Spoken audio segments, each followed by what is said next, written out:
Okay, detailed questions. The first one is early childhood care and education. In 2020, community-based providers cared for just over 80,000 children. That figure remains virtually unchanged in the community in the year 2021. For the same period, private carers provided for 30,000 children in 2000, but by 2021, that figure had skyrocketed to 140,000. In 2022, the government paid $242 million to one private provider alone. Best start. Childcare in Aotearoa, New Zealand is the least affordable of the members of the OECD. In the field of early childhood care and education, CPAG advocates for, and this is the question, the provision of fees-free care and education to all children attending community-based services by fully funding non-profit ECCE, early childhood care and education services, in a way that aligns with our public schools and kura kaupapa. Response. We'll go through, we'll start number one here. The second question we'll start with Ricardo. Third question we'll move through this way, just to keep a sequence. So the responses I'm asking are, does your party support this policy? If the answer is yes, what are the specific steps your party would implement to carry out this policy and when? If no, what are the brief but precise reasons for rejecting this policy? Well, as you guys all know, that in budget 2023 this year, we put free ECE education as one of our hallmark policies in our budget. In a very no-frills, very tight budget, we made sure that children at 2 years old to 3 were getting the benefit of that early childhood education.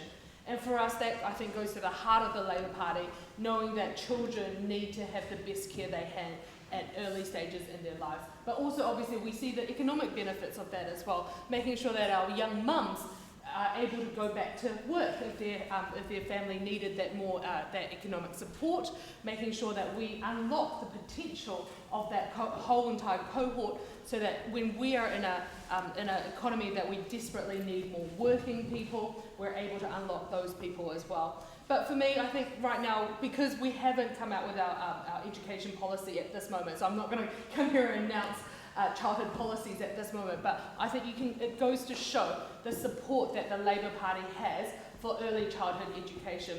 And one of the things, I won't go into detail, but for those of you who do follow those sector news, was that kind of back and forth between us and the sector about whether or not we would do the binding, so whether or not they would force parents to pay for extra. And you know that when we went into there at the first instance, we wanted to make sure that parents didn't have to pay for extra fees as well. So that will continually be something that our government will keep working on. The other thing that we've been able to do is to bring in fair pay agreements and bring in sector agreements as well for our early childhood teachers. We know that there is not enough early childhood teachers in New Zealand. And so whether that's from the immigration settings or whether from the pay settings that we're now introducing, we need to get more people into that sector to drive that sector forward and making sure that our children have the best education, best start to life.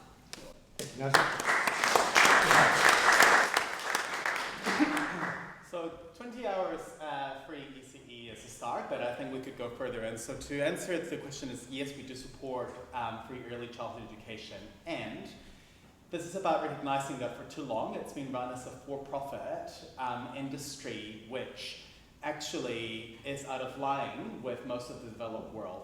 So what we need to do is actually invest in community non-for-profit sectors, provide a pathway for the for-profit sectors to actually move to that sort of model, and if needed, to divest actually from the players that are making a profit in the system so that we can put money where it is needed and where it will become a public good. Acknowledging that there are gaps in provision for specific communities, particularly for Māori and Pacifica, so greater investment in kohangarewa and language services needs to be part of something built as well. And this is important because for parents, the cost of ECE is a massive barrier, and it actually affects employment, it affects the long-term well-being of the child, and so by having this core public service that we provide, we will also support lifting children out of poverty and providing better outcomes for parents. Thank you.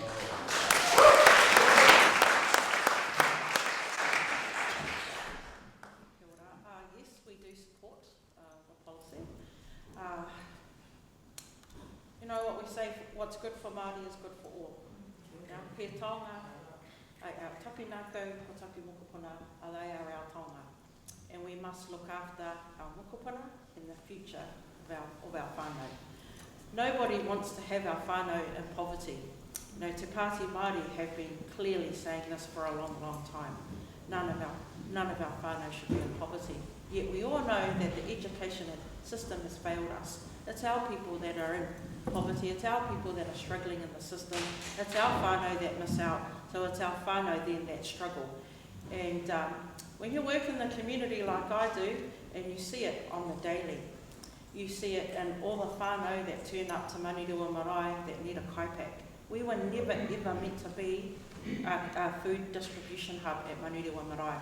We're now serving anywhere between 500 and 700 whānau at our marae, not just Māori, all whānau that need that money and support. Our whānau are in poverty, and it's in our community that it's seen. Just like we've seen the establishment of Te Aka Whaiora and a Māori Health Authority, Te Pāti Māori want to establish. Our goal is to establish a Māori Education Authority as well. We need to be able to take care of our whānau. But to be able to do that, it does need massive tax reform. And if you haven't heard today, I encourage you to go to Te Pāti Māori's website page and check out our tax reform policy that was announced today at 11:30. So there is massive tax reform there. So to be able to help and encourage and build quality ECE education, kōhanga reo, kura, whare kura, we must be able to support our low-income families. And we need to be able to make sure that we put pūtea back into the homes and pockets of those whānau that are affected the most. And that's not just Māori. 2 million people in our country, that's almost half the population of this country, earn $30,000 a year. Can you imagine what life is like that? Do you know what? I can, because I see it every day on our marae and our different providers across Tamaki Makaurau. We want to change that, and that's what we want to do for Te Pāti Māori. Thank you.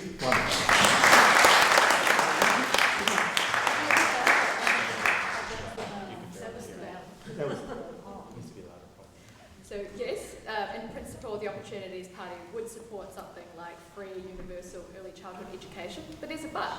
So I think what hasn't been addressed is why is it that we spend so much money on early childhood education, yet we have, okay outcomes. So what we have to look at is what are the ratios happening in these early childhood education. When you have 5 under-2s to 1 person, and there's no cap in the amount of children you have in a centre, and you only need 1 qualified early childhood education teacher to 50 children, we're not getting our bang for our buck in terms of a quality of education for our young children. And as a paediatric doctor, the first 1,000 days of life are monumental to making sure that we have resilient children who have the emotional ability to actually self-regulate and be resilient as adults. So what we actually need to be looking at is what's going on with those regulations. 1, those regulations are not strong enough, and 2, what's actually happening is that in these early childhood education centres, they're not being well regulated. So what that means is ERO is actually not funded, not resourced to go into these centres and actually check if these centres are doing the right thing. So, they don't do any cold calls, so that the centres, they know exactly when ERO is coming, so they can just hire a bunch of locum early childhood education teachers just to make the numbers look good. And so as parents, as grandparents, you have no idea what's going on in some of these early childhood education centres. So what we need to do is actually, 1, change the ratios, because 5 to 1 under-2s is too many. It's like, imagine looking after quintuplets by yourself. If you're doing that all day, all you were doing is changing nappies and feeding babies. That's nothing. There's no point in doing that. So what we would want is, if we're going to fund early childhood education, we actually need to make sure they're doing their job right.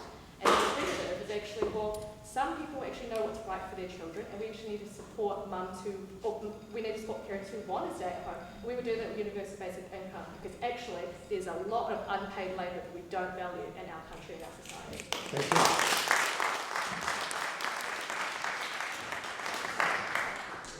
So National recognises that education is vital in a young person's life. Without it, where are they in their future? So as a result, what National has is offering as part of a new policy is our family boost policy. Excuse me, I'm going to read it because it's important that I get this right. So to support Kiwi families that are bearing the brunt of the cost of living crisis, National introduced the family boost policy, which is a childcare tax rebate of up to $75 per week, which is paid directly into their bank account every fortnight.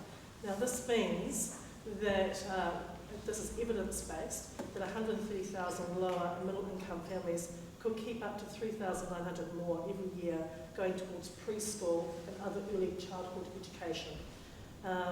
Families earning up to 100,000 will receive a 25, up to 180,000, sorry, will receive a 25% rebate on the early childhood education expenses up to a maximum of $75 per week paid directly into the bank account every fortnight.